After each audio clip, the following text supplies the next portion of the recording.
Let's create something really neat using this Photobacks sports template and the new Photobacks Cartoon plugin for Photoshop. I'm going to turn off these other layers at the top here. I don't want to use those. I just want to use this as a border and a frame to my image. I'm going to click on Photo Mask, then Add Photo to Template and Photobacks Control, add the photo I want to use. Now I'm going to move this down just a bit. You can see this is all fully customizable. So that's the idea here, is you're not stuck with anything we give you. Click on the image and I'm going to click Cartoon and Photobacks Cartoon. It's a little dark, so I'm going to use the levels adjustment in our adjustments here just to brighten this up. We show you how to do this in the included video guides, and that looks fantastic. Very, very neat. We can even do the same for the background. First, though, let's change the color of the background. Click Color in Photobacks Control. Click on a color in the image so it matches perfect.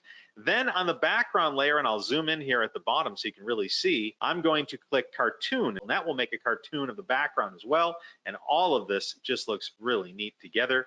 And that is something that everybody will love.